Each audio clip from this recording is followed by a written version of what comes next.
여러분 안녕하십니까. 북미 정상회담 소식 뉴스 특보로 계속 이어드리겠습니다. 중간중간에 지방선거 동향도 함께 전해드리도록 하겠습니다.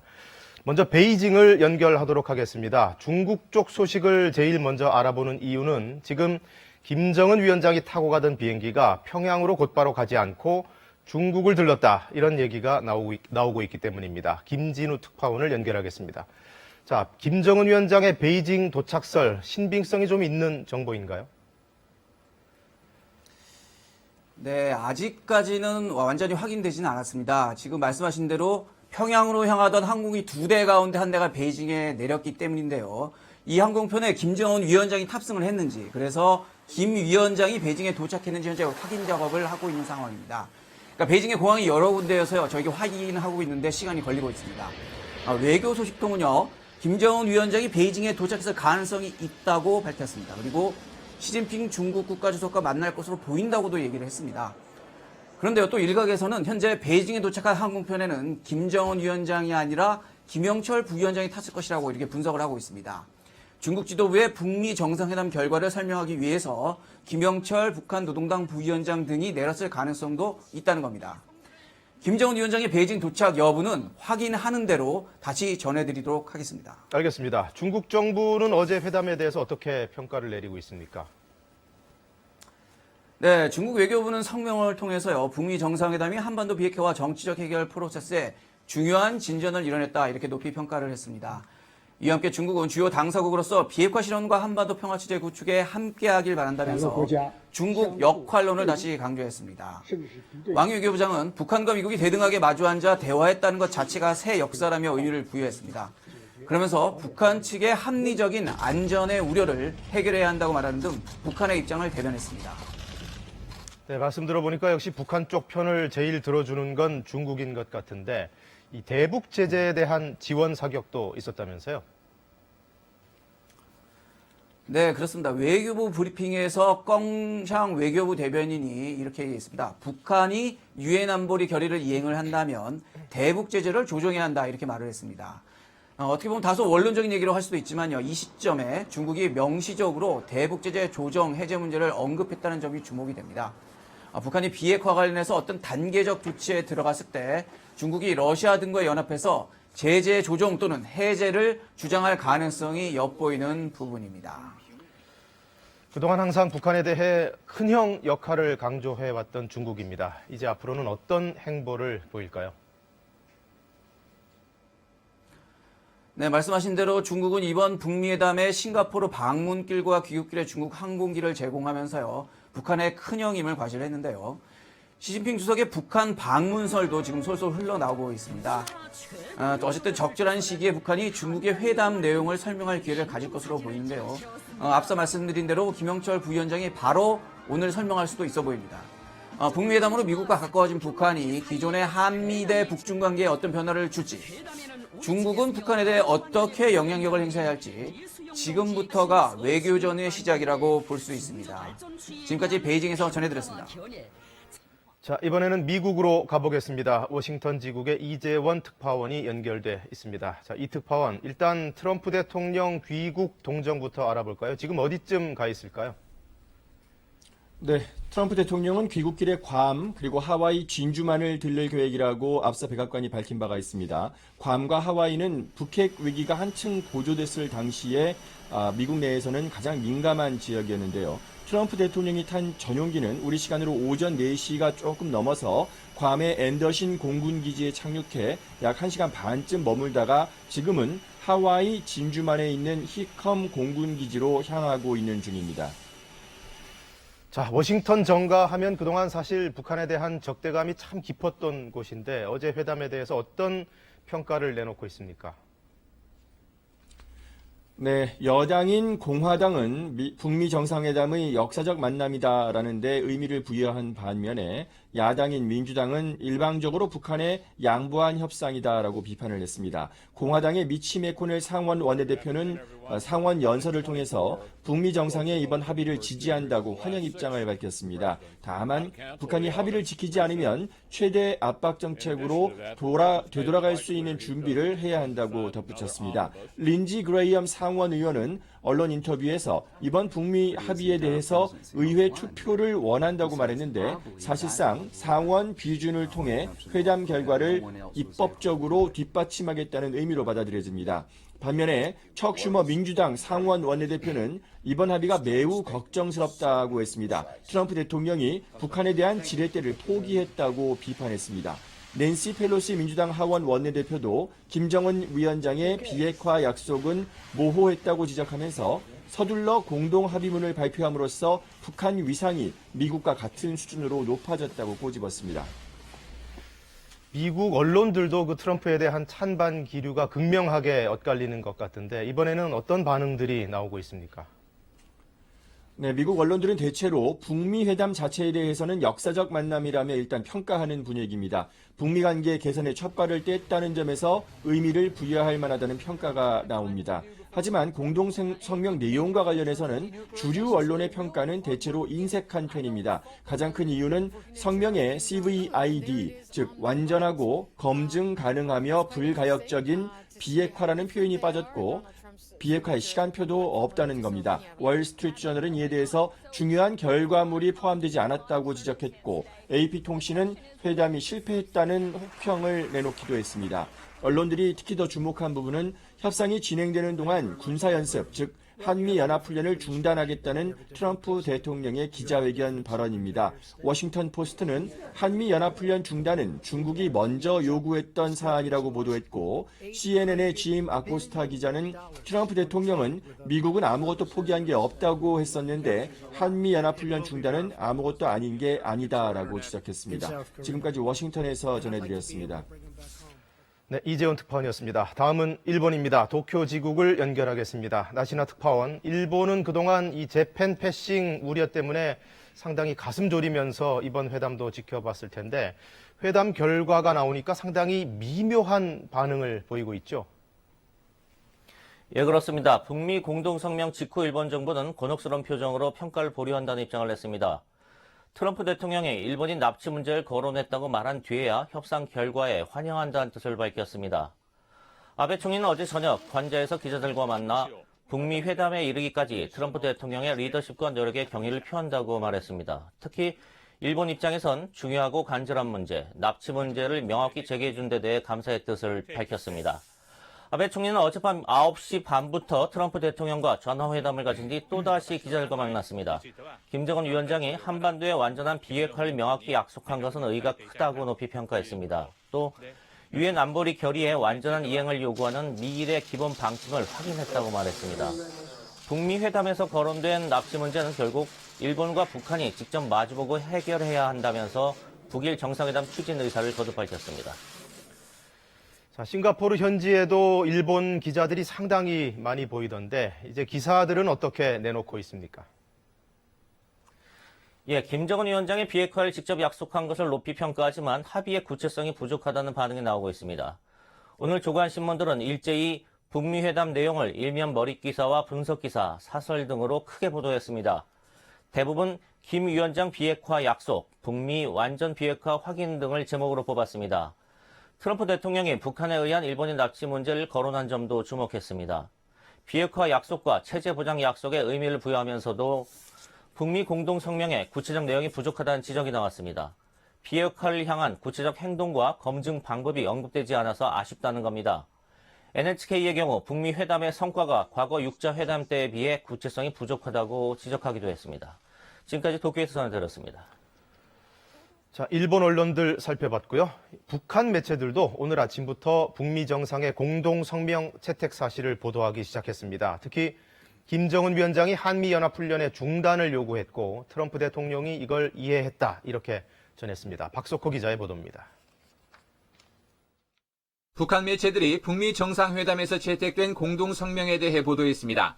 노동신문은 오늘 모두 4면에 걸쳐 30여 장의 사진을 실어가며 관련 사실을 자세히 전했습니다. 노동신문은 북미 정상이 새로운 북미 관계 수립과 한반도 평화체제 구축에 대해 포괄적이며 심도 있고 솔직한 의견 교환을 진행했다고 덧붙였습니다. 공동성명 합의 조항 4개 항도 그대로 소개했습니다.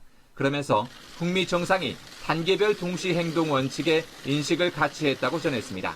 또 김 위원장이 미국의 신뢰 조치에 상응해 다음 단계에 선의 조치를 취할 것이라고도 보도했습니다. 북한 매체들은 또 김정은 위원장이 한미연합훈련의 중단을 요구했고 트럼프 대통령이 이에 대해 대화가 진행되는 동안에는 훈련을 중단할 수도 있다는 뜻을 밝혔다고 덧붙였습니다. 이어 트럼프 대통령이 협상과 관계 개선 진척에 따라 대북 제재를 해제할 의향이 있음을 표명했다고 덧붙였습니다. 북한 매체는 과거 김정은 위원장이 중국 베이징과 다롄을 방문했을 때는 평양에 복귀하고 난 이후에 기사를 게재했었습니다. 이에 반해 이번 북미 회담에 대해서는 관련 사실을 신속히 보도하며 회담 결과를 대내외에 적극 알리고 있습니다. KBS 뉴스 박석호입니다. 네, 북미 관계는 이제 새로운 도화지 위에 그려지게 됐습니다. 어제 두 정상의 합의 내용도 그 부분이 핵심이었습니다. 대결 대신 평화, 확실한 메시지였습니다. 허효진 기자입니다. 새로운 북미 관계 수립이 한반도와 세계의 평화 번영에 이바지할 것임을 확신한다. 북미 양국 정상이 새로운 미래를 열어나가자며 공동성명에 합의했습니다. 지난 과거를 덮고 새로운 출발을 알리는 그 역사적인 문건에 서명을 하게 됩니다. 북미 양국은 우선 평화와 번영을 위한 양국 국민의 바람에 맞춰 새로운 관계를 수립하기로 선언했습니다. 또 한반도의 지속적이고 안정적인 평화체제를 구축하기 위해 함께 노력하기로 했습니다. 4.27 판문점 선언을 재확인하며 북한이 한반도의 완전한 비핵화를 위해 노력할 것도 약속했습니다. 이미 확인된 전쟁 포로와 전쟁 실종자들의 유해를 즉각 송환한다는 점에도 합의했습니다. The letter that we're signing is very comprehensive, and I think both sides are going to be very impressed with the result. 이번 공동성명은 또 트럼프 대통령이 북한의 안전보장 제공을 공약하고 김 위원장은 완전한 비핵화를 향한 흔들리지 않는 확고한 약속을 재확인한다는 사실을 전문에서 강조하기도 했습니다. 이번 정상회담이 북미 간 수십 년간의 긴장과 적대 행위를 극복하면서 새로운 미래를 열어나가기 위한 것이라며 의미를 부여하기도 했습니다. 북미 양국은 또 공동성명을 이행하기 위해 빠른 시일 내에 폼페이오 미 국무장관과 고위 북한 관리의 후속 회담을 개최하기로 합의했습니다. KBS 뉴스 허효진입니다. 완전하고 검증 가능하며 불가역적인 비핵화, 즉 CVID는 어제 합의문에 들어가지 않았습니다. 대신 완전한 비핵화라는 표현이 들어갔는데요. 그 의미를 고은희 기자가 짚어드립니다. 공동성명의 세 번째 조항. 북한은 한반도의 완전한 비핵화를 향해 노력할 것을 약속한다고 돼 있습니다. 미국이 그동안 강조해온 완전하고 검증 가능하며 불가역적인 비핵화, 즉 CVID 원칙 가운데 완전한 비핵화, CD 원칙만 남은 겁니다. 대신 김정은 위원장이 완전한 비핵화를 위한 확고하고 변함없는 약속을 재확인했다는 문구가 들어갔습니다. 미국은 막판까지 CVID 명기를 요구한 반면 북한은 난색을 표해왔기 때문에 미국이 북한과의 합의를 위해 한 발 양보한 게 아니냐는 해석이 가능한 대목입니다. 이에 대해 트럼프 대통령은 CVID 원칙이 성명에서 빠진 데 대한 우려는 전혀 없다고 강조했습니다.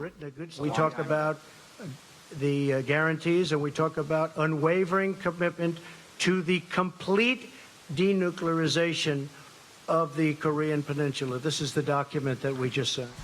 검증 부분에 대해 트럼프 대통령은 많은 인력을 투입해 검증할 것이라며 북미 상호 신뢰가 구축되면 가능할 것이라고 밝혔습니다. 그러면서 북한은 실험장에 이어 미사일 실험장도 폐기할 것이라고 강조했습니다. Chairman Kim has told me that North Korea is already destroying a major missile engine testing site. That's not in your signed document. We agreed to that after the agreement was signed. CVID 원칙도 성명서에는 명기되지 않았지만 앞으로 신뢰관계를 구축하면 후속 협상을 통해 얼마든지 실현이 가능하다고 역설한 겁니다. 북미 정상이 완전한 비핵화라는 포괄적인 문구로 세기의 합의를 이끌어내면서 결국 한반도 비핵화를 둘러싼 수싸움은 다음 주부터 열릴 후속 회담에서 재개될 전망입니다. KBS 뉴스 고은입니다. 네, 완전한 비핵화에 대한 보상은 역시 북한에 대한 안전 보장이었습니다. 트럼프는 한미연합훈련 중단 의사까지 밝혔습니다. 이어서 김영은 기자가 보도합니다. 트럼프 대통령이 북한의 안전 보장을 제공하고 김 위원장은 완전한 한반도 비핵화를 약속한다. 북미 정상이 공동 성명의 명문화해 강조한 내용입니다. 북한이 그동안 비핵화의 상응 조치로 미국의 체제 안전 보장을 요구해왔던 만큼 북한의 안전을 보장한다는 포괄적 언급은 일단 북미 관계 개선의 신호탄으로 해석됩니다. 그러나 체제 안전 보장의 구체적 내용인 군사적 위협 해소와 북미 관계 개선의 구체적인 조치들은 언급되지 않았습니다. 트럼프 대통령은 다만 군사적 위협 해소의 일환으로 북한이 꾸준히 반대해왔던 한미 연합훈련을 중단할 수 있다고 말했습니다. 북한과 협상하는 상황에서 군사훈련을 하는 건 부적절하고 도발적이라는 겁니다. 훈련 중단 시 비용도 절감된다고 강조했습니다. We will be stopping the war games, and I call them war games, and they're tremendously expensive. The amount of money that we spend on that is incredible. 주한미군의 지위와 관련해서도 미래에 언젠가는 주한미군 철수를 하고 싶다면서 가능성을 내비치기도 했습니다. 미래 경비 절감 차원에서라도 향후 협상에서는 관련 논의가 진전될 수도 있다는 겁니다. 그러나 현재로서는 고려하고 있지 않다고 선을 그었습니다. 트럼프 대통령의 언급은 가정을 전제로 한 것이긴 하지만 북미 간 공식 정상회담이 끝난 뒤 북한에 대한 군사적 위협 해소와 체제 안전 보장을 언급하는 가운데 나온 것이어서 주목됩니다. 이와 관련해 국방부는 현재로선 트럼프 대통령의 발언에 정확한 의미나 의도 파악이 필요하다며 신중한 입장을 보였습니다. KBS 뉴스 김영은입니다. 네, 지금부터는 전문가분들 모시고 어제 회담에 대해 좀 더 깊이 있는 내용을 짚어보도록 하겠습니다. 경남대학교 극동문제연구소의 이물출 교수님 그리고 통일연구원의 홍민 박사님 모셨습니다. 자, 두 분 어서 오십시오. 어제에 이어서 오늘도 또 귀한 시간 내주셨습니다. 자, 먼저 어제 북미 정상회담 전체적으로 어떻게 보셨는지 소감과 평가 차례로 좀 부탁드리겠습니다. 일단 한반도 냉전 해체의 서막을 그런 회담이었다고 보고요. 네. 사실 이제 이 결과와 관련해서 이제 다양한 의견이 나오고 있는데, 예. 이 합의문, 그러니까 공동선언이라는 합의문 내용 자체도 이제 중요하지만, 네. 합의문 외에 북미 간에 지금 또 합의된 내용이 있는 것 같습니다. 예. 이제 그 부분을 주목해야 될 것 같고요. 그래서 어떻든 저는 이 한반도의 이제 지속 가능한 평화를 만드는 중요한 토대를 마련한 회담이었다. 네. 이렇게 우선은 평가하고 싶습니다. 자, 홍 박사님 어떻게 보시는지? 예, 구체성이 좀 부족하다라는 일부의 제기가 있는데, 예. 저는 합의문 자체에 그 표면적인 얘기만을 주목해서는 안 된다고 보고, 네. 기자회견부터 비롯해서 전체적인 내용 자체를 전체적으로 봐야 된다라는 예. 겁니다. 일단 전체적인 형식상으로는 일단 신뢰를 상당 부분 강조를 했고, 네. 우리 양측이 이런 신뢰를 일단 기본적으로 갖고 있다라는 거를 많은 부분 보였거든요. 예. 그리고 회담 형식 역시도 상당 부분 서로를 배려하는, 존중하는 구도를 만들었기 때문에 이런 자체도 신뢰를 보여줄 수 있는 부분이 있죠. 그리고 전술적으로 좀 볼 필요가 있다. 이 포맷 자체가, 합의문 포맷 자체가 이정표를 만드는 일단 큰 틀에서의 이야기는 보여주고, 예. 그다음에 실제 기자회견 과정에서 나온 다양한 트럼프 대통령의 다양한 교환됐던 내용들에 대한 네. 콘텐츠들을 보면은 매우 세부적인 얘기까지 사실 교환된 구도라는 거죠. 그래서 향후 이제 즉각적인 어떤 실천도 강조했기 때문에 향후의 행보를 좀 더 면밀히 보고서 예. 우리가 평가를 해야 되지 않을까 일단 생각을 합니다. 평가는 조금 더 지켜본 다음에 내려도 늦지 않겠다 이런 얘기 해주셨고요. 또 임 교수님 아까 하신 말씀 중에 좀 제가 눈길을 끌었던 게 합의문 외에 합의된 내용이 있을 것이다. 어떤 내용으로 유추해 볼 수 있을까요? 지난 3개월 동안 북한과 미국 간에 다양한 접촉이 있어 왔습니다. 예. 폼페이오 국무장관이 북한을 2번이나 방문했고, 또 김영철 당 부위원장이 또 미국을 방문했고, 네. 이제 그러면서 나눈 얘기들이 저는 굉장히 강범위한 내용들이 있다고 지금 알고 있고요. 예. 그리고 또 실무 접촉을 9차례 했습니다. 그리고 북미 정상회담 그 전날 밤까지 이제 계속 그 실무 접촉을 했지 않습니까? 네. 그 많은 내용을 고려한다면 그동안 진행되어 왔던 많은 대화 내용을 고려한다면 이 공동선언에 나와 있는 내용은 우리 홍 박사님이 잘 말씀하신 것 같은데요. 어떻게 보면 그냥 총론적인 예. 기본 방향 또는 이정표 성격의 내용만 우선 담았다. 이렇게 네. 보시면 될 것 같고요. 그리고 이제 계속 후속적으로 나오고 있는 얘기가 공동선언에서 명시되지 않는 많은 합의 내용들이 계속 지금 나오고 있는 거거든요. 예. 한미 군사훈련 뭐 중단 얘기도 마찬가지고 또 북한 측에서 그 미사일 실험 그 시설 자체를 폐기하겠다. 뭐 이런 얘기도 지금 나오고 있지 않습니까? 예. 지금 제가 볼 때 이렇게 판단하는 게 맞는 것 같습니다. 그러니까 아주 세부적인 로드맵을 담기에는 좀 시간이 부족했다. 네. 논의가 지금 덜 마무리되었다. 그렇기 때문에 북미 정상회담을 우선 열고 앞으로 이제 빠른 시간 안에 실무 접촉을 계속 이어가면서 예. 구체적인 시간표, 또 지금 그 외부 이제 전문가들이 지적하고 있는 그런 강론 부분, 구체성 부분, 네. 그런 부분들이 보완될 가능성이 높다. 이렇게 이제 보는 거죠. 그러니까 논문이나 책으로 보면 뭐 서문 또는 목차 이 정도만 보여줬다 이렇게 봐도 될까요? 예, 아주 저는 그 적절한 표현인 것 같습니다. 예. 사실 저도 이게 이제 목차라는 느낌을 강하게 받았고요. 네. 그리고 이제 트럼프 대통령의 이제 기자회견 내용을 보면 사실은 우리가 의미 있게 볼 대목이 굉장히 많습니다. 예. 그러니까 북미 간의 70년간의 적대 관계를 이제 청산하는 작업을 하고 있는데 트럼프 대통령이 직접 협상을 해보니까 이거는 쉽게 이렇게 그 합의문에 담을 내용도 아니고 단기간에 단기간에 담을 내용도 아니고 좀 더 이렇게 시간을 두고 정교하게 좀 다듬을 필요가 있겠다는 판단을 한 것 같고요. 네.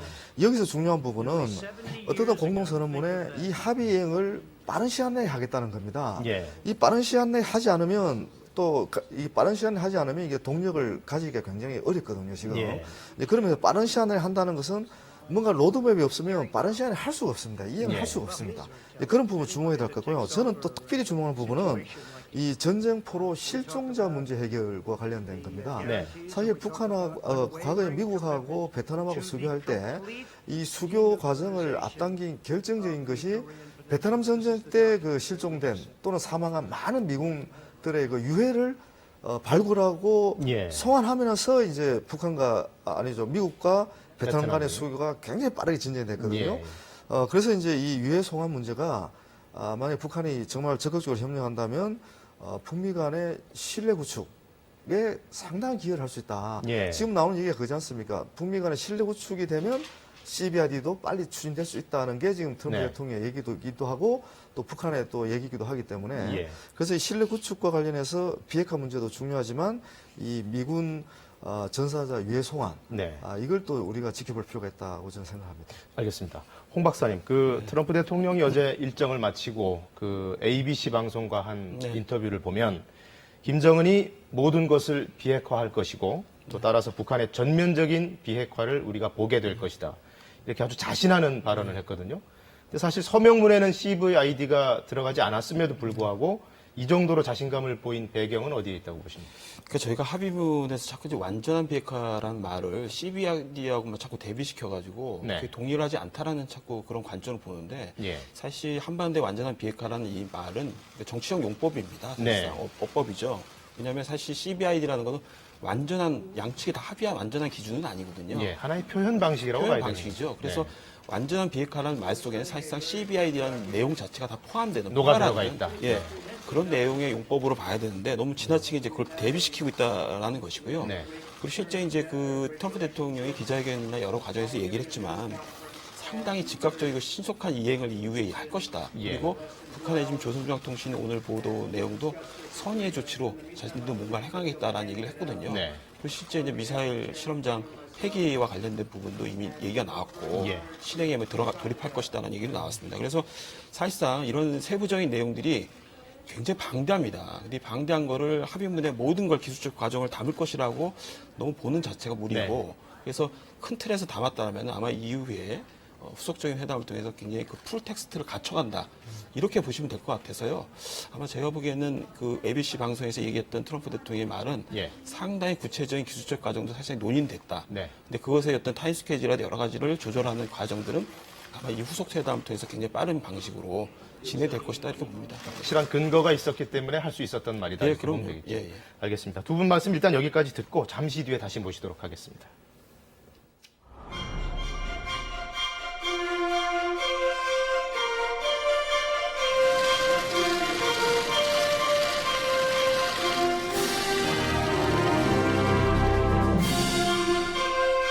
여기까지 오는 길이 그게 쉬운 길은 아니었죠.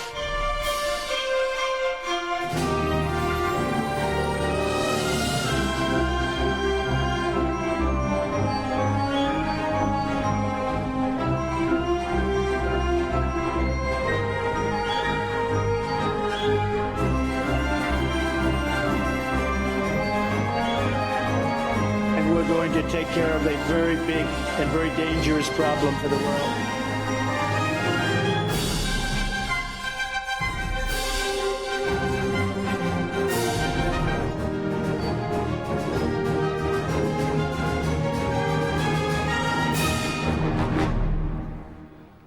예, 특보 계속 이어가도록 하겠습니다. 조금 전에도 간단하게 언급을 해드렸습니다만 미 ABC 방송이 북미 정상회담 직후에 트럼프 대통령과 단독 인터뷰를 했습니다.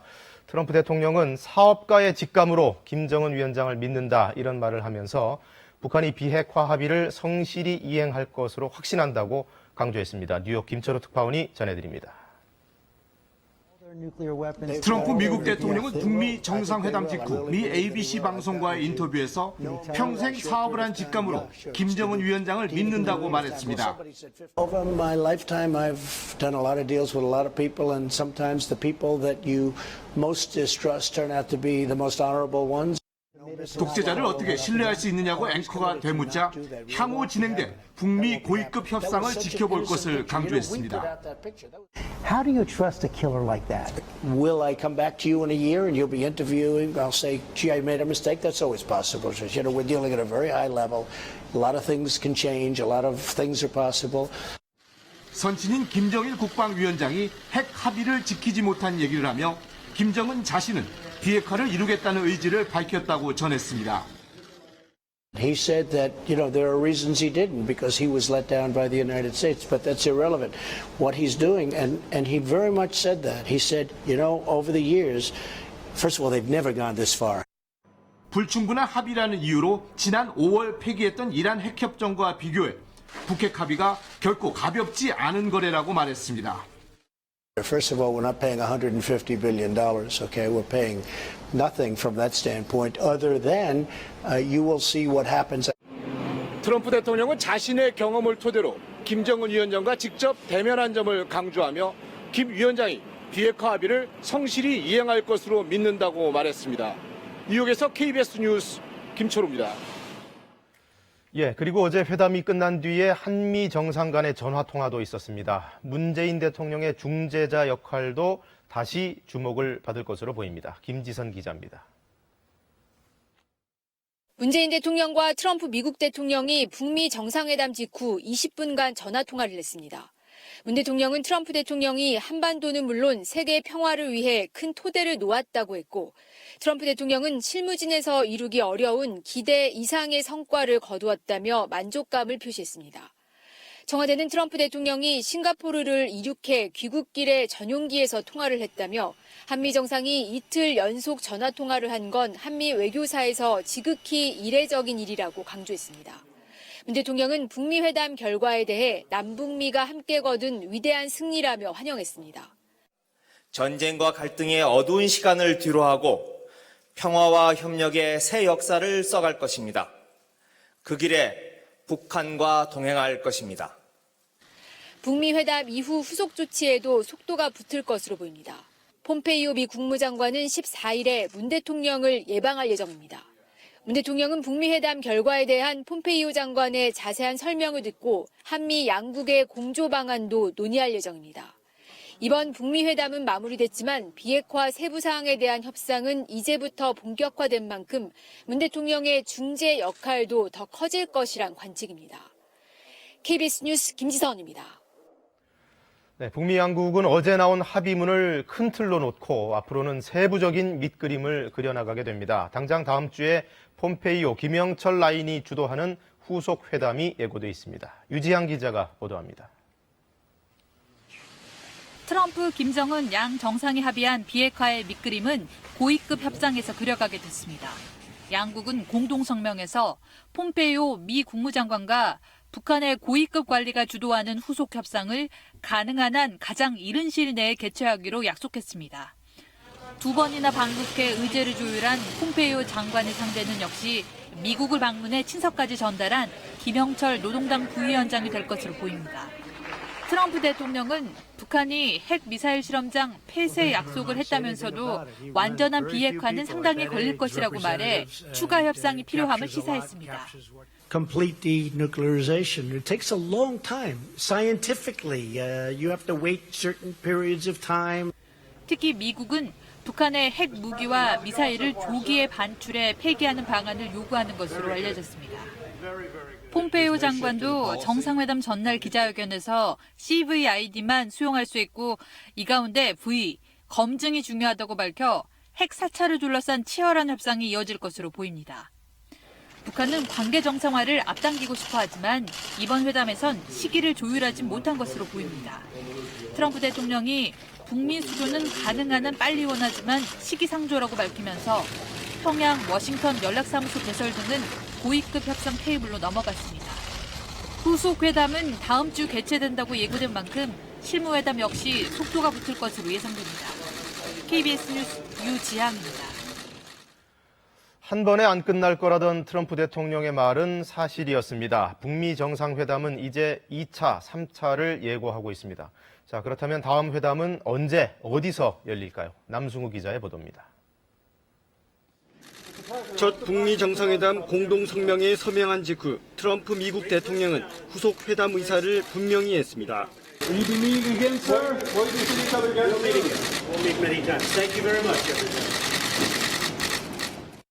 후속 회담에서는 구체적인 한반도 비핵화 방법과 일정, 북한 체제 안전 보장 방안 등 세부 논의가 이루어질 것으로 보입니다.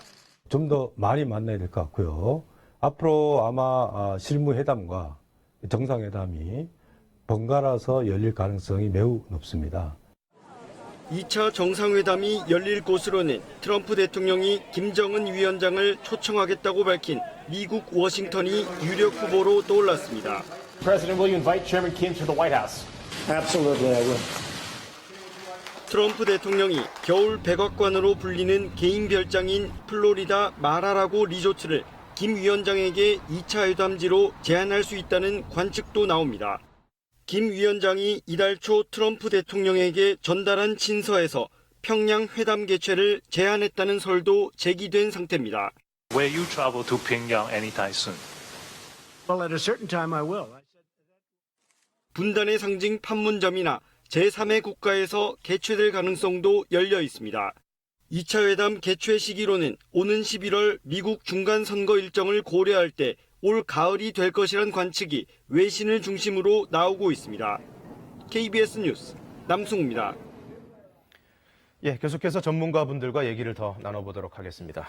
자, 임 교수님, 이 방송 나가는 중간에 아까 말씀하셨는데 완전한 비핵화에 대해서 꼭 설명하고 싶은 부분이 있으시다고요?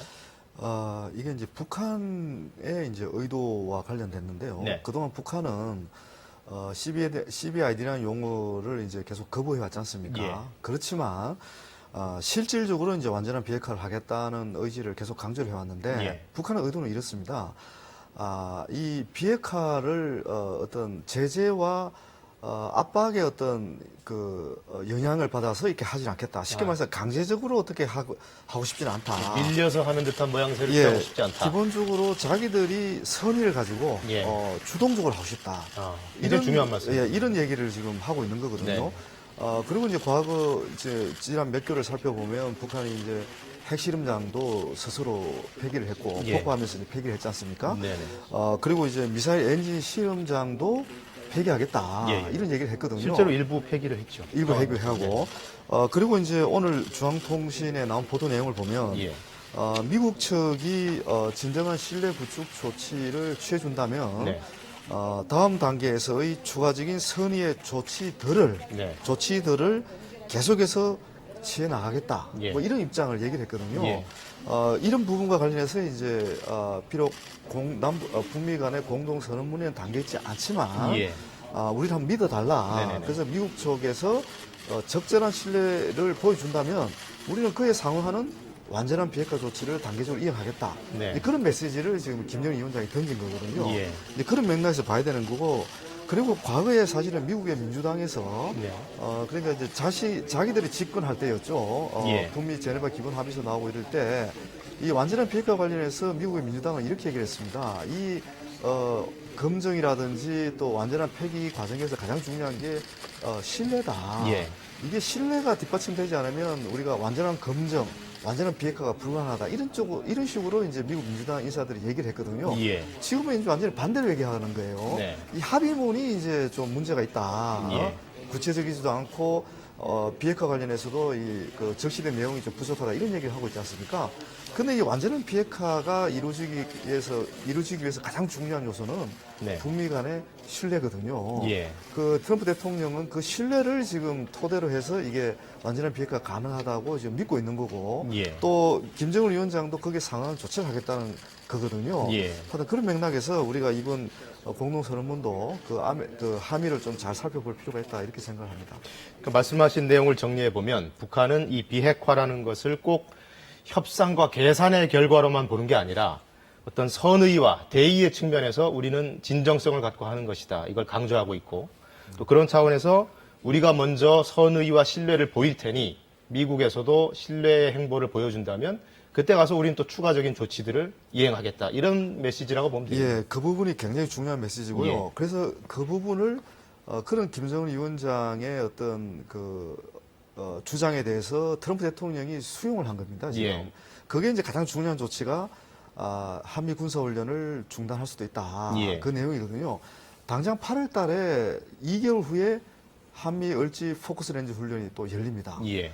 근데 이제 이런 대화가 진행이 되고 또 북미 간의 이 합의문 이행 프로세스가 진행되는데 한미 군사훈련이 예년 수준으로 열린다. 예. 그랬을 경우 북한에서 이걸 미국의 진정성을 높게 평가하기가 굉장히 어려운 거거든요. 네. 그리고 또 북한도 국내 정치가 있기 때문에 이런 자기들이 선제적이고 주동적인 비핵화 조치를 이행하는데도 불구하고 미국은 자신들을 위협하는 군사훈련을 계속 강행한단 말입니다. 예. 그러면 어떤 식으로 자기가 국내적으로 설득할 수 있을까요? 굉장히 어려운 문제거든요. 명분이 없어지는 것이죠. 예, 그래서 북한의 비핵화를 촉진시키기 위해서라도 한미 군사훈련은 적정하게 조절될 필요가 있다. 네. 이제 이렇게 이제 저희들이 볼 수밖에 없는 거죠. 그럼 트럼프 대통령이 어제 훈련 축소 가능성을 언급한 것도 김정은 위원장의 그 같은 진정성을 읽었기 때문이다. 이렇게 보면 되겠네요. 그런 거죠. 그리고 어제 또 트럼프 대통령이 했던 중요한 얘기가 이미 김정은 위원장은 너무 멀리 왔다 이겁니다. 예. 다시 되돌아가기 어렵다는 거예요. 돌아갈 수 있는 길이 이제 없다. 네, 우리가 네. 이제 불가역적인 비핵화를 얘기를 하는 것 중에 핵심이 또 이 합의는 해놓고 북한이 몰래 핵을 개발하면 어떡하냐. 예. 거기에 대한 우려 때문에 이 불가역이라는 표현을 계속 쓰는 거거든요. 예.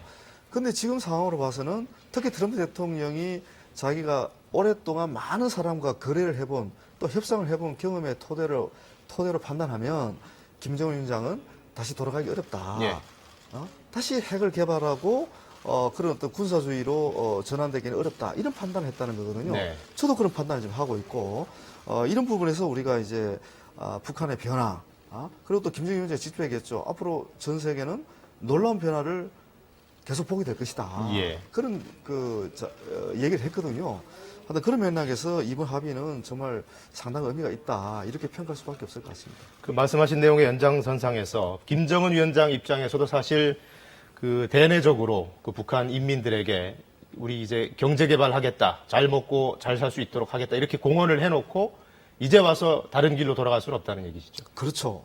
이미 이제 정말 저는 어떻게 보면 이 건너지 못할 강을 이미 건넜다. 예. 이렇게까지 표현을 하는데요.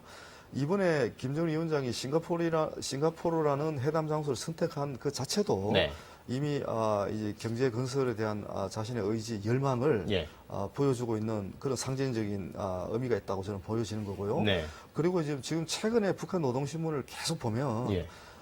거의 경제 건설 관련된 얘기 외에는 다른 얘기가 없습니다. 그렇죠. 네. 그런데 이게 얘기의 의미가 있는 게 북한 주민들에게 약속도 했고 북한 주민들도 이제 우리 지도자가 이 방향으로 간다는 것을 지금 믿고 있는 상황에서 기대감이 한껏 올라가 있는 상황에서 다시 미국과 적대 관계로 다시 전환하고 대결 관계, 긴장 관계로 돌아서면 네. 사실 김정은 위원장 입장에서는 이 자신의 입지도 굉장히 어려워질 수도 있는 상황을 직면할 수도 있습니다. 지금. 내부적으로 대단한 동요가 일어날 있을 수 있죠. 그래서 어떻게 보면 트럼프 대통령이 이 합의를 이행할 수 있는 국내적 동력도 중요하지만 예. 북한도 이 합의 이행을 이행할 수 있는 국내적 동력을 계속 유지하고 강화시키는 게 굉장히 중요하거든요. 예. 그런 맥락에서 8월 달에 열리는 개최될 예정인 한미 군사훈련을 수위를 조정하는 것은 굉장히 중요한 그 의미가 있다 이렇게 볼 수 있는 거죠. 뭐 트럼프 대통령이 일단 축소하겠다라고 했으니까 좀 지켜봐야겠네요. 알겠습니다. 홍 박사님, 결국 2차, 3차 추가 정상회담은 뭐 기정사실화되는 분위기인데 언제쯤 빠르게 열린다면 언제쯤으로 예상을 해볼 수 있을까요? 일단 그 폼페이오하고 이제 김영철 라인이 예. 신속하게 아마 가동이 될 것 같고, 예. 실제 이제 이번 정상회담의 전체적인 그 대화 과정에서 90% 이상의 비핵화에 대한 이야기를 했다고 하거든요. 예. 그만큼 굉장히 세부적인 얘기까지 지금 얘기된 거거든요. 예. 그리고 지금 앞서서 얘기하셨지만 사실 이제 이미 체제 안전보장과 관련된 부분에서 한미연합훈련 중단을 시사했기 때문에 예. 사실상 이미 돌입했다고 봐야 되는 부분이 있습니다. 네. 그리고 북한도 이제 미사일 실험장 폐기로 이미 사실상 수순이 들어갔기 때문에 예. 이미 서로 선의의 조치들은 이미 하고 있다. 그래서 앞서 이제 굉장히 중요한 말씀을 하셨는데 네. 뭐냐면 이게 강제성보다는 상당히 자발성을 포함하는 내용들이 들어가는 거거든요. 그래서 예. 기자회견 과정에 트럼프 대통령도 실제 어떻게 보면 검증의 주체를 미국이 아니고 예. 북한과 같이 조합이 된다라는 함께 얘기, 하겠다. 함께 한다라는 얘기했거든요. 그 말은 결국은 서로 선의의 조치를 자발성 있게 가는 부분도 다 고려된다라는 이미 거고. 신뢰가 상당히 쌓였다고 보면 되겠네요. 그렇죠. 그래서 합의문에 구체적으로 너무 방법론적으로 뭔가 강제한 듯한 얘기가 들어가는 것보다는 예. 그런 정도의 여유를 두고서 이제 작성이 됐다고 볼 수 있고요. 네. 그래서 그런 측면에서 본다면 저는 상당 부분의 조율이 이루어진 상태에서 선의의 단계적이고 동시적인 어떤 조치들이 서로 오갈 때 예. 그것이 자연스럽게 이제 이후의 과정에서 정상회담이 이어지고 실무회담이 이어지는 연속적인 과정이 나타날 거로 보는데요. 네.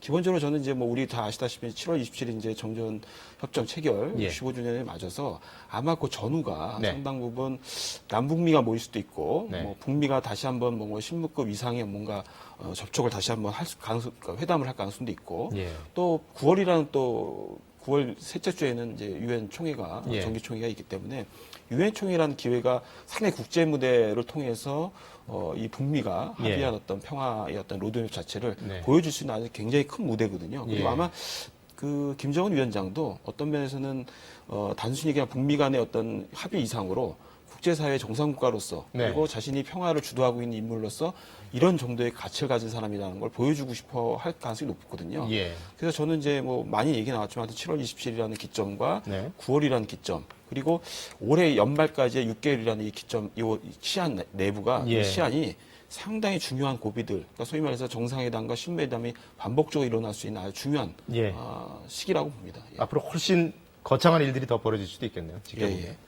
알겠습니다. 김정은 위원장을 미국으로 초청할 거라는 얘기도 나왔는데 이 북한의 최고 지도자가 미국을 방문한다는 것, 이것은 단순한 순방의 차원을 넘어서 엄청난 역사적 의미를 지니는 일이 되겠죠. 예, 그럼요. 그래서 아마 이제 이 지금 싱가포르에서의 북미 정상회담이 하기 전까지는 워싱턴을 방문한다는 자체가 상상하기 좀 힘든 부분이 있었는데 예. 한 번에 이제 싱가포르 회담을 이제 함으로써 어떤 면에서는 김정은 위원장도 결심할 수 있는 부분들이 더 쉬워졌고 또 북한 내부에서의 어떤 그 미국을 방문한다는 자체에 대한 거부감이라든가 여러 가지 이제 심리적인 부분들도 상당 부분 완충될 수 있는 이번 회담이었다고 보거든요. 그래서 저는 충분히 지금 요 북미 정상회담 이후에 일련의 행보들이 순조롭게 신속하게 잘 진행된다면은 네. 저는 가을 전후로도 충분히 워싱턴을 방문하는 일이 가능하다 이렇게 봅니다. 알겠습니다. 이 네. 일정 관련해서 우리가 또 이제 주목할 부분은 9월 9일이 북한 정권 수립 70주년 되는 겁니다. 김정은 위원장이 이제 원래 신년사에도 얘기를 했죠. 예. 이게 이제 원래는 정말 우리 남북한 모두에게 굉장히 중요한 해다. 네. 우리 남쪽에는 동계올림픽이 열리고 자기들은 이제 그 북한 정권 수립 70주년이기 때문에 이걸 대경사로 지금 빛내야 된다 이런 예. 얘기를 했거든요. 그래서 이제 홍 박사님 말씀의 연장상에서 보면 분명히 아마 9월 9일 이전에 네. 김정일 위원장 자체가 많은 걸 마무리하고 싶어 할 겁니다. 예. 체제 안전 보장 문제라든지 또 경제 협력과 관련해서 뭔가 지금 이번에는 제재가 지금 아직 풀리지 않고 있지 않습니까? 네네. 그래서 이제 비핵화가 어느 정도 진전된 이후에 이제 제재 완료하겠다고 제재를 해제하겠다고 지금 트럼프 대통령이 얘기를 했기 때문에 예. 김정은 위원장 입장에서는 빨리 제재를 완화하기 위해서라도 어쨌든 선의적인 조치를 지금 많이 내놔야 되거든요. 여름을 넘기지 않을 것이다. 이렇게 그렇죠. 보는 예. 알겠습니다. 잠시 뒤에 그 말씀 이어서 듣도록 하겠습니다. 자, 이제부터는 선거 관련 소식을 좀 전해드려야겠습니다. 오늘이 지방선거일이죠. 여당은 어젯밤까지 유 세장을 돌면서 압도적인 지지를 당부했고 또 야당들은 정권 견제를 위해서 힘을 모아달라고 호소했습니다. 조태흠 기자가 보도합니다. 공식 선거운동 마지막 날 더불어민주당은 부산에서 서울까지 이른바 경부선 벨트를 훑었습니다. 특히 그동안 자유한국당이 강세였던 부산과 울산, 경남에서 한국당 심판론을 제기하며 압도적 지지로 변화를 선택해달라 호소했습니다. 과거가 아니고 미래를 선택하고 전쟁이 아니라 평화를 선택하고 민생을 위하여 소중한 표 주시리라 믿겠습니다. 자유한국당 지도부는 승부처로 꼽고 있는 수도권에 마지막 힘을 쏟았습니다. 여당이 압승하면 일방통행 시 국정 운영이 더 심해질 거라며 견제와 균형을 위해 한국당을 지지해달라고 호소했습니다. 미북 회담이 성과 없이 끝났기 때문에 나는 국민들이 그것을 알 것으로 봅니다. 남은 것은 민생입니다. 바른미래당은 박주선, 유승민 두 선대위원장이 각각 호남과 영남을 순회하는 투트랙 유세를 이어갔습니다. 거대 양당의 독주를 막기 위해 지방 권력만큼은 대한정당인 바른미래당을 선택해달라고 요청했습니다. 선거운동 기간 내내 지지 기반인 호남에 집중했던 민주평화당은 마지막 유세도 호남에서 갖고 평화당을 선택해 민주당을 견제해달라고 강조했습니다. 정의당은 노동자를 상징하는 서울 구로 디지털 단지 등에서 마지막 유세를 벌이며 정당 투표에서 정의당을 제1야당으로 만들어달라고 호소했습니다. KBS 뉴스 조태영입니다. 예, 지금 14,000여 개 투표소에서 이 시각 투표가 진행되고 있습니다. 여의도 투표소를 중계차로 연결해 보겠습니다. 양성모 기자, 이제 시민들 많이 좀 오시고 계신가요? 네, 오전 6시부터 시작된 투표는 순조롭게 진행되고 있습니다. 아침부터 투표소를 찾는 유권자들의 발길이 이어지고 있는데요. 몇몇 시민들은 투표 시작 전부터 일찌감치 투표소를 찾아 문이 열릴 때까지 기다리기도 했습니다. 이곳 여의도중학교를 비롯해 서울에는 2,200여 곳의 투표소에서 투표가 진행되고 있습니다. 서울 시내 총 유권자 838만 명이 서울시장과 교육감을 포함해 모두 496명의 단체장과 의원, 교육감 등을 뽑게 됩니다. 특히 이번엔 국회의원 재보궐선거도 동시에 진행이 되는데요. 서울은 노원병과 송파을에서, 인천은 남동갑에서 각각 국회의원 재보선이 치러집니다. 앞서 지난 8일과 9일 이틀 동안 사전투표가 있었습니다. 전국 투표율이 20.14%였지만 서울은 19.1%, 경기와 인천은 17%대로 모두 전국 평균을 밑돌았습니다. 오늘은 사전투표와는 달리 유권자 본인의 주소지에 있는 지정된 투표소에서만 투표를 할 수 있습니다. 선관위는 혼란이 없도록 대부분 지난해 5월 대통령 선거 때 투표소를 그대로 사용한다고 밝혔습니다. 다만 전체 투표소의 6.7%에 해당하는 940여 곳은 위치가 변경됐기 때문에 투표소로 출발하시기 전에 선거 안내문이나 선관위 홈페이지 등을 통해 확인해 보시는 게 좋겠습니다. 신분증 챙기시는 거 잊지 마시고요. 지금까지 서울 여의도중학교에서 KBS 뉴스 양성모입니다. 네, 이번에는 대구로 가볼까요? 대구는 이번 선거 최대 격전지 가운데 하나입니다. 투표소에 신주현 기자가 나가 있습니다. 신 기자, 투표는 순조롭게 진행되고 있나요? 네, 현재 투표가 시작된 지 3시간 정도가 지나고 있는데요. 이른 아침부터 소중한 한 표를 행사하려는 발길이 이어지고 있고 또 시간이 지나면서 이곳 투표소를 찾는 유권자 수도 계속해서 늘어나고 있습니다. 제가 지금 나와 있는 이곳은 관심 지역 중 한 곳인 대구 동구 투표소로 대구 동구청장 선거의 경우 후보 5명이 접전을 벌이고 있습니다. 이번 선거는 대구 지역 유권자 수는 429만 9천여 명으로 제6회 동시지방선거와 비교하면 7만여 명이 줄었습니다. 오전 9시 현재 대구 지역 투표율은 7.6%, 경북은 8.8%를 기록했습니다.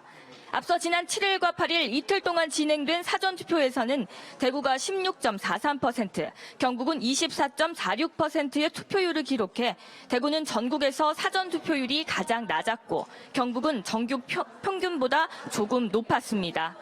특히 대구는 역대 대부분 선거에서 전국 최저 수준의 투표율을 기록했는데요. 이번 선거에서는 각종 여론조사의 무응답층 비중을 볼 때 대구 지역 부동층이 역대 어느 때보다 많은 것으로 분석됩니다. 여기에 자유한국당 독주 체제가 완화됐고 후보 간 격차가 감소하는 등 지역 정치 판세 변화도 뚜렷합니다. 이 때문에 투표율이 이번 선거의 최대 변수로 분석돼 대구 지역 투표율에도 관심이 쏠리고 있습니다. 지금까지 대구 신암호동 제2투표소에서 KBS 뉴스 신주연입니다. 예, 제주 역시 아주 치열한 격전이 펼쳐지고 있는 곳입니다. 현장에 취재기자 연결합니다. 강인희 기자, 제주는 지난번 선거 때보다 인구가 상당히 늘어난 곳인데 오늘 투표 현황은 어떻습니까? 네, 제가 나와 있는 이곳 제주시 오라동 제2투표소에서도 소중한 한 표를 행사하려는 유권자들의 발길이 이어지고 있습니다. 투표가 시작된 지 3시간을 지나고 있는데요. 제주 지역에 마련된 230여 군데 투표소에서도 큰 차질 없이 투표가 진행되고 있습니다. 조금 전 오전 9시 기준 제주 지역 투표율은 11.1%로 전국에서 가장 높습니다. 이번 지방선거 제주 지역 유권자 수는 53만여 명으로 4년 전 지방선거 때보다 6만여 명 늘어났습니다. 상당수가 제주로 이주한 주민들로 이번 선거 표심을 가를 최대 변수로 꼽히고 있습니다. 앞서 치러진 사전투표에서 제주 지역 투표율은 22.4%로 전국 평균 20.14%보다 높았습니다. 역대 제주 지역 지방선거 최종 투표율 역시 전국 평균보다 높았는데요. 그만큼 지방선거에 대한 제주도민들의 높은 관심을 보여주고 있습니다. 특히 이번 제주도지사 선거에서는 역대 지방선거 중 가장 많은 5명의 후보가 출마했고 더불어민주당 문대림 후보와 무소속 원희룡 후보가 치열한 경쟁을 벌이면서 어느 때보다 관심이 컸습니다. 제주도 교육감 선거에서도 김광수, 이성문 후보가 2파전 경합을 벌이며 결과에 관심이 모아지고 있는데요. 이 불꽃 튀겼던 선거전의 결과는 오늘 제주도민의 표로 판가름 나게 됩니다. 지금까지 제주에서 KBS 뉴스 강인입니다. 자, 지금 이 시각 전체적인 투표율 현황도 한번 알아볼까요? 중앙선관위 중계차를 연결하겠습니다. 신지혜 기자가 나가 있죠. 자, 이 시각 투표율 어떻게 집계되고 있습니까? 네, 오전 9시 기준으로 전국 투표율은 현재 7.7%입니다. 오전 6시 정각에 투표가 시작된 이후로 전국에서 328만 8천 명이 투표에 참여했습니다. 지역별로 보면 제주가 11.1%, 또 강원이 10.2%로 높은 편입니다. 세종시는 5.8%, 서울은 6.5%로 다소 낮습니다. 지금 보이는 이곳 중앙선관위 상황실에서는 10분 단위로 투표율이 집계되고 있습니다. 사전투표율은 오후에 합산됩니다. 사전투표자 864만 명으로 투표율 20%를 넘겨서 지방선거로는 역대 최고를 기록했죠. 4년 전에 첫 사전투표율 11.49%보다 2배 가까이 높습니다. 당시 최종 투표율은 56.8%였습니다. 선관위는 사전투표 열기가 높았던 만큼 최종 투표율도 지난 지방선거보다 높을 것으로 보고 있습니다.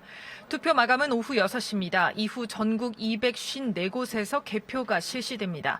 첫 개표 결과는 저녁 7시 반쯤 공개됩니다. 밤 10시 반이면 당선자 윤곽이 드러날 것으로 보입니다. 지금까지 중앙선관위에서 KBS 뉴스 신지혜입니다. 자, 오늘 선거에서는 많게는 최대 8장까지 투표 용지를 받게 된다고 합니다. 듣기만 해도 아주 복잡할 것 같습니다만 몇 가지만 알고 가시면 딱히 어려울 건 없다고 하네요. 김비치라 기자가 알려드립니다. 투표장에서 신분증을 제시하면 1차로 투표용지 석 장 또는 넉 장을 받게 됩니다. 시도지사와 구시군장, 교육감 투표용지입니다. 국회의원 재보궐선거지역이라면 여기에 한 장을 더 받아 총 넉 장입니다. 용지마다 색깔이 다른데 교육감 투표용지는 기호나 정당 이름 없이 후보 이름만 가로로 배열돼 있습니다. 이렇게 1차로 기표한 뒤 투표함에 넣고 나면 2차로 넉 장을 받습니다. 광역의원과 기초의원, 광역비례대표와 기초비례대표 의원을 각각 뽑게 됩니다. 기초의원의 경우 같은 정당이라도 2명 이상 출마할 수 있어 가나다 순으로 기호를 받는데 반드시 후보자 1명에게만 투표해야 한다는 점을 주의해야 합니다. 비례대표 투표용지에는 정당 이름만 기재돼 있습니다. 이렇게 2차로 기표한 뒤 투표함에 넣으면 투표가 끝납니다. 다만 무투표 당선 지역은 투표 용지 수가 다를 수 있습니다. 반드시 비치된 기표용구로 후보를 선택해야 하고 낙서를 하거나 어느 후보자란에 기표했는지 알 수 없을 경우 무효표로 처리됩니다. 또 투표소 바깥에서 이른바 인증샷을 찍는 건 허용되지만 기표 용지나 투표소 내부 촬영은 금지됩니다. 투표 시간은 오전 6시부터 오후 6시까지 신분증을 꼭 가지고 가야 합니다. 사전 투표와 달리 반드시 정해진 투표소를 찾아가야 하는데 투표소를 모를 경우 인터넷이나 스마트폰 앱으로 검색할 수 있습니다. KBS 뉴스 김비치라입니다. 이번에 저희 KBS 개표 방송을 보시면 가상현실 또 증강현실로 생동감이 더해져 있을 겁니다. 김수연 기자가 개표 방송과 출구조사 준비 상황을 전해드립니다. KBS의 개표 방송을 책임질 특별 스튜디오가 모습을 갖춥니다. 스튜디오 준비 기간만 일주일, 방송 인력 230여 명과 카메라 18대가 투입됐습니다. 오늘의 선택으로 나와 내 가족 그리고 대한민국의 내일이 달라질 수 있습니다. 지난해 대선 개표 방송에 이어 증강현실 특수 카메라가 설치돼 개표 현장의 열기를 생생하게 전달합니다. 신속하고 정확한 실시간 개표에 깊이 있는 분석도 더했습니다.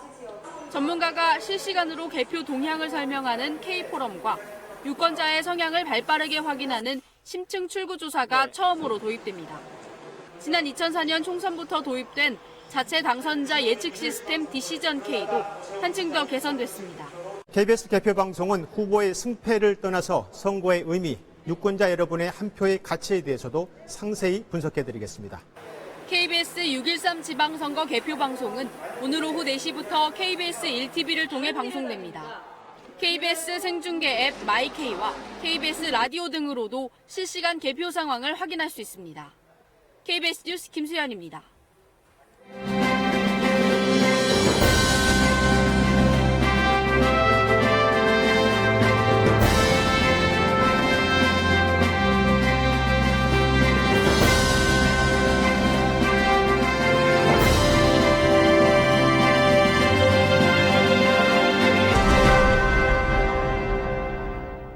예, 다시 북미 정상회담 관련 소식 알아보겠습니다. 지금 김정은 위원장이 타고 가던 비행기가 평양으로 곧바로 가지 않고 중국을 들른 것 아니냐, 이런 얘기가 조심스럽게 나오고 있습니다. 베이징의 김진우 특파원을 연결해 보겠습니다. 자, 김진우 특파원, 추가적으로 들어온 정보들이 좀 있습니까? 네, 지금 앞서 말씀하신 대로 그 평양으로 향하던 항공기 2대 가운데 한 대가 베이징에 내리면서 이제 김정은 베이징 도착설이 지금 나오고 있는데요.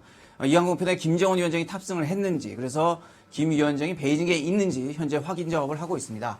외교소통은 김정은 위원장이 베이징에 도착했을 가능성이 있다고 밝혔었는데요. 또 일각에서는 현재 베이징에 도착한 항공편에는 김정은 위원장이 아니라 김영철 부위원장이 탔을 것이라고 분석하고 있습니다. 중국 지도부의 북미 정상회담 결과를 설명하기 위해서 김 부위원장 등이 내렸을 가능성도 있다는 겁니다. 그러나 베이징 셔우드 공항 등에는 현재 경호 등 특별한 움직임이 포착되지 않고 있습니다. 우리 취재진들이 나가 있는데요. 북한 고위급이 중국을 방문할 때 머무는 조대도 경호 인력이 평시 수준을 유지하고 있습니다. 그래서 북한 측이 중국에서 빌린 전용기 2대 가운데 한 대를 비워서 베이징에 먼저 반납한 거 아니냐는 그런 분석까지도 나오고 있습니다. 김정은 위원장의 베이징 도착 여부는 확인되는 대로 다시 전해드리겠습니다. 자, 이런 얘기가 나오는 것 자체가 사실은 북한에 대한 중국의 영향력이 워낙 크기 때문일 텐데, 자, 중국 정부는 어제 회담을 어떻게 평가하고 있습니까? 네, 중국 외교부는 성명을 발표했는데요. 북미 정상회담이 한반도 비핵화와 정치적 해결 프로세스에 중요한 진전을 이뤄냈다, 이렇게 높이 평가를 했습니다. 이와 함께 중국은 주요 당사국으로서 비핵화 실현과 한반도 평화체제 구축에 함께하길 바란다면서 중국 역할론을 다시 강조했습니다. 또 왕이 외교부장도요, 북한과 미국이 대등하게 마주 앉아 대화했다는 것 자체가 새로운 역사라면서 의미를 부여했습니다. 그러면서 북한 측의 합리적인 안전 우려를 해결해야 한다고 말하는 등 북한의 입장을 대변했습니다. 자, 중국이 이번에 또 대북 제재를 좀 조정해줘야 되는 것 아니냐, 이런 얘기도 했다면서요? 네, 그렇습니다. 어제 그 외교부 브리핑에서요, 껑샹 외교부 대변인이 북한이 유엔 안보리 결의를 이행을 한다면 대북 제재를 조정해야 한다 이렇게 말을 했습니다. 다소 원론적인 얘기라고 할 수도 있지만요. 이 시점에 중국이 명시적으로 대북 제재 조정, 해제 문제를 언급했다는 점이 주목이 됩니다. 북한이 비핵화와 관련해서 어떤 단계적 조치에 들어갔을 때 중국이 러시아 등과 연합해서 제재 조정 또는 해제를 주장할 가능성이 엿보이는 부분입니다. 자, 중국은 다시 영향력 행사 행보를 보이겠죠? 네, 그렇습니다. 중국은 이번 북미회담의 싱가포르 방문길과 귀국길에 중국 항공기를 제공하면서 북한의 이른바 큰형임을 과시를 했는데요. 지금 시진핑 주석의 북한 방문설도 솔솔 흘러나오고 있습니다. 또 어떤 방식이든 적절한 시기에 북한이 중국의 회담 내용을 설명할 기회를 가질 것으로 보입니다. 북미 회담으로 미국과 가까워진 북한이 기존의 한미대 북중 관계에 어떤 변화를 줄지, 중국은 북한에 또 어떻게 영향력을 행사를 할지가 지금부터가 외교전의 시작이라고 볼 수 있습니다. 지금까지 베이징에서 전해드렸습니다. 자, 이번에는 미국 반응을 살펴보도록 하겠습니다. 워싱턴 이재원 특파원이 연결돼 있죠. 자, 이재원 특파원, 일단 트럼프 대통령이 귀국길에 괌을 들른다, 하와이를 들른다 이런 얘기들이 나왔는데 지금 위치는 어디쯤으로 파악될까요? 네, 트럼프 대통령이 말씀하신 대로 귀국길에 괌과 하와이 진주만을 들릴 계획이라고 앞서 백악관이 밝힌 바 있었는데요. 이 괌과 하와이는 북핵 위기가 한창 고조됐을 당시에 미국 내에서는 가장 민감한 지역이었죠. 트럼프 대통령이 탄 전용기는 우리 시간 오전 4시가 좀 넘어서 괌 앤더슨 공군기지에 착륙해 약 1시간 반쯤 머물다가 지금은 하와이 진주만에 있는 히캄 공군기지로 향하는 중입니다. 트럼프 대통령은 귀국길에도 트위터에 글을 올렸는데 정말로 멋진 방문이었다. 북한 비핵화에 대해 위대한 진전을 이뤘다고 자평하고 또 싱가포르 정상회담에서 김정은 위원장과 나눈 기회의 이야기라면서 비디오 영상을 링크해서 올리기도 했습니다. 자, 미국 정치권의 평가는 엇갈리고 있다면서요? 네, 미국 공화당은 북미 정상의 역사적 만남이라는 데 의미를 부여한 반면에 야당인 민주당은 일방적으로 북한에 양보한 협상이라고 비판했습니다. 공화당의 미치 매코넬 상원 원내대표는 상원 연설을 통해서 북미 정상의 이번 합의를 지지한다고 환영 입장을 밝혔습니다. 다만 북한이 합의를 지키지 않으면 최대 압박 정책으로 되돌아갈 준비를 해야 한다고 했습니다. 린지 그레이엄 상원 의원은 언론 인터뷰에서 이번 북미 합의에 대해 의회 투표를 원한다고 했는데 사실상 상원 비준을 통해 회담 결과를 입법적으로 뒷받침하겠다는 의미로 받아들여집니다. 반면에 척 슈머 민주당 상원 원내대표는 이번 합의가 매우 걱정스럽다면서 트럼프 대통령이 북한에 대한 지렛대를 포기했다고 비판했습니다. 낸시 펠로시 민주당 하원 원내대표도 김정은 위원장의 비핵화 약속은 모호했다고 지적하면서 서둘러 공동 합의문을 발표함으로써 북한의 위상이 미국과 같은 수준으로 높아졌다고 꼬집었습니다. 자, 언론 기사들은 어떻게 나오고 있습니까? 네, 미국 언론들은 북미 회담 자체에 대해서는 역사적 만남이라며 평가하는 분위기입니다. 북미 관계 개선에 첫 발을 뗐다는 점에서 의미를 부여할 만하다는 평가가 나옵니다. 하지만 공동성명 내용과 관련해선 주류 언론의 평가는 대체로 인색한 편입니다. 가장 큰 이유는 성명에 CVID, 즉 완전하고 검증 가능하며 불가역적인 비핵화라는 표현이 빠졌고 비핵화의 시간표도 없다는 겁니다. 월스트리트 저널은 이에 대해서 중요한 결과물이 포함되지 않았다고 지적했고 AP통신은 회담이 실패했다는 혹평을 내놓기도 했습니다. 언론들이 더욱 주목한 부분은 협상이 진행되는 동안 군사연습, 즉 한미연합훈련을 중단하겠다는 트럼프 대통령의 기자회견 발언입니다. 워싱턴 포스트는 한미연합훈련 중단은 중국이 먼저 요구했던 사안이라고 보도했고 CNN의 짐 아코스타 기자는 트럼프 대통령은 미국은 아무것도 포기한 게 없다고 했었는데 한미연합훈련 중단은 아무것도 아닌 게 아니다라고 지적했습니다. 지금까지 워싱턴에서 전해드렸습니다. 자, 다시 선거 관련 소식 좀 알아보도록 하겠습니다. 중앙선관위의 투표율을 한번 알아볼까요? 신지혜 기자 나오십시오. 자, 이 시각 투표율 어떻게 집계되고 있습니까? 네, 현재까지 전국 투표율은 7.7%입니다. 가장 최근에 집계된 자료로 9시 기준인데요. 전국적으로 328만 8천 명이 투표소를 찾아 투표에 참여했습니다. 지역별로는 제주가 11.1%, 강원이 10.2%로 높습니다. 지금 보이는 이곳 중앙선관위 상황실에서는 10분 단위로 투표율이 집계되고 있습니다. 국회의원 재보궐선거 투표율은 오전 10시 넘어서 공개될 예정입니다. 사전 투표율은 오후에 합산됩니다. 사전 투표자가 864만 명으로 투표율 20%를 넘겨서 지방선거로는 역대 최고를 기록했는데요. 이렇게 사전 투표 열기가 높았던 만큼 선관위는 이번 최종 투표율도 지난 지방선거 당시에 56.8%를 넘을 것으로 보고 있습니다. 1995년 이후 한 번도 넘지 못했던 투표율 60% 벽을 깰 수 있을지도 주목됩니다. 투표 마감은 오후 6시입니다. 투표 마감 직후에 전국 254개 개표소에서 개표가 진행됩니다. 첫 개표 결과는 저녁 7시 반쯤 공개됩니다. 밤 10시 반이면 당선자 윤곽이 드러나고 자정쯤이면 당락이 결정될 것으로 보입니다. 지금까지 중앙선관위에서 KBS 뉴스 신재입니다.